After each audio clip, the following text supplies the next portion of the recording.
d'être avec nous maintenant, aujourd'hui, pour répondre à certaines questions que peuvent se poser les Français de l'étranger.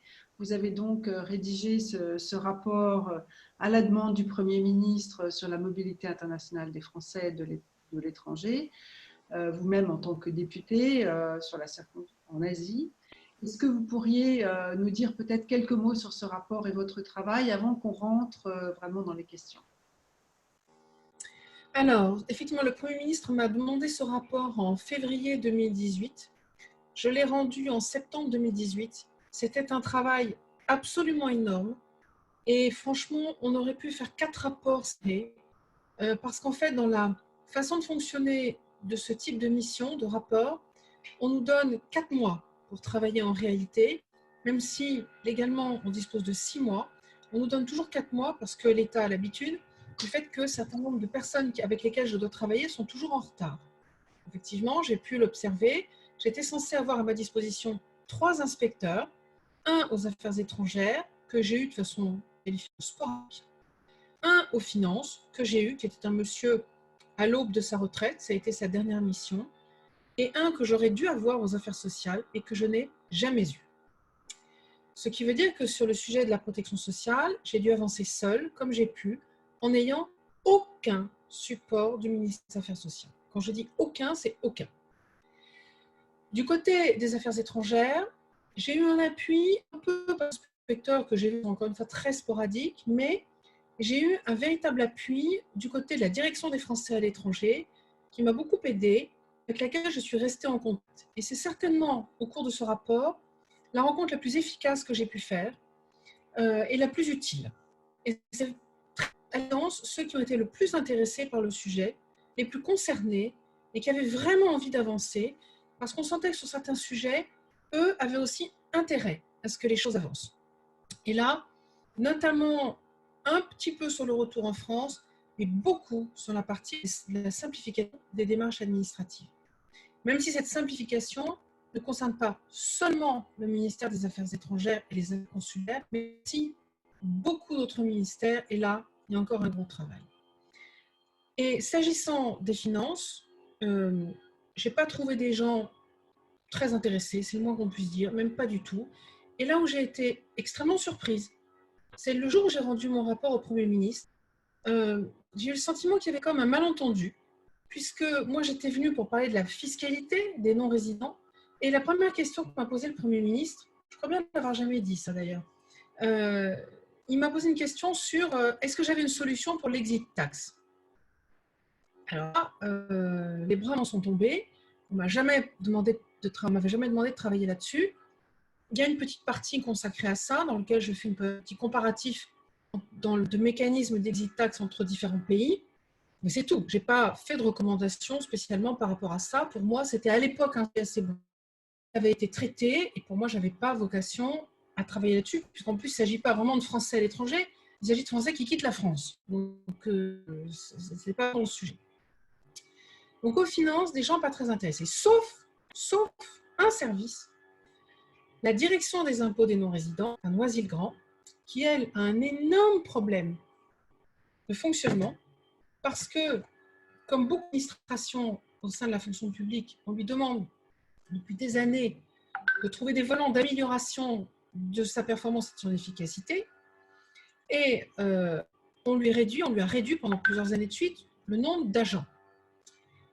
Et pendant ce temps-là, les mécanismes mis en place, alors tout ça s'est fait avec en même temps, parallèlement, une augmentation très considérable du nombre de contribuables non résidents, qui fait qu'aujourd'hui, le centre des impôts des Noisy-le-Grand, qui est uniquement un collecteur de l'impôt, se retrouve être le plus gros centre des impôts de France. Il n'y en a aucun qui reçoive 260 000 dossiers par an. Uniquement des particuliers. Il y a également des entreprises. Et donc, ce centre des impôts des non-résidents qui se trouve avec des foyers fiscaux de plus en plus nombreux, des dossiers de plus en plus nombreux, des agents qui sont en effectif de plus en plus restreint, et un mécanisme de calcul de l'impôt pour pouvoir le collecter, qui est d'une tellement grande complexité, et très différent de ce qui est utilisé en France. Ils n'ont même pas d'outils informatiques et ils sont obligés de tout faire à la main. Donc, ce centre des impôts était en très grande Et quand je les ai rencontrés, eux, ils étaient en grande demande de trouver une solution pour pouvoir aller travailler, parce que du coup, il y a une telle charge de travail que leurs agents qui viennent de la maison mère des centres des impôts de France et de Navarre, quand ils arrivent là, déjà, il faut à peu près 3 mois pour les former à cette méthode particulière de calcul de l'impôt. Puis au bout d'un moment, ils ont tellement de travail, beaucoup partent en burn-out ou en équivalent burn-out, et ce qui fait qu'il y a un turnover, un renouvellement des agents considérable. Donc la directrice du centre des impôts se trouve avec nous. Pas assez d'employés, des employés qui tournent, qui craquent, des nombres de dossiers qui augmentent et pas d'outils pour faire les calculs. Donc c'est juste une catastrophe. Donc je suis tombée sur un environnement en grande souffrance. Heureusement, une directrice très dynamique et qui avait envie de s'en sortir. Mais puisqu'elle n'a pas la main sur les agents, puisqu'elle n'a pas la main sur le nombre de contribuables, le seul outil sur lequel elle peut essayer de peser, c'est la méthode de calcul. Et c'est comme ça que nos relations ont commencé, et elle a commencé à expliquer que ça serait bien qu'on trouve un autre mode de calcul. Donc, on en était là. Donc voilà, ça se passe ensuite. Qui peut agir sur le mode de calcul? Ça n'est plus elle.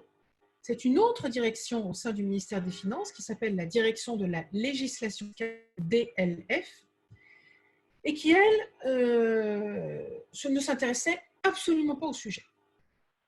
Elle, ça ne l'intéresse pas du tout, elle n'a aucune envie de s'intéresser à ça. Le système comme il est lui va très bien. La souffrance de ses petits camarades à Noisy-le-Grand, ça ne l'intéresse pas du tout.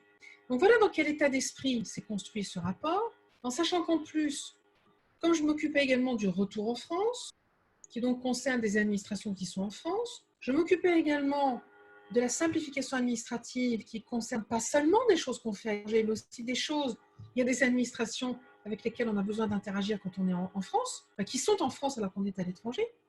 Donc j'avais aussi besoin d'être en France, notamment au sein de plein de choses. J'ai eu besoin du ministère de la Justice, et j'ai eu besoin bien évidemment du ministère de l'Éducation nationale et du ministère des Affaires sociales. Un champ d'action absolument énorme.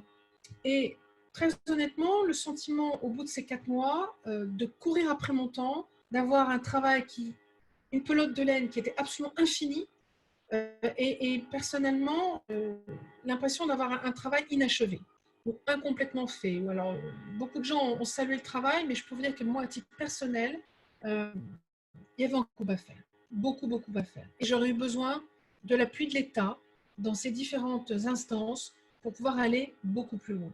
Ce qui fait que certaines des recommandations que j'ai pu faire, pour moi, elles ont besoin derrière pour aboutir d'avoir un appui au sein de l'appareil d'État que je n'ai jamais.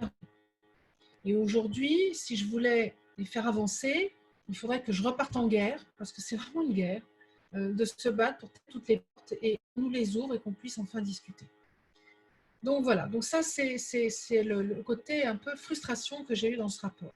Maintenant, heureusement, il y a d'autres quand même qui ont fonctionné et sur lesquels j'ai pu avancer.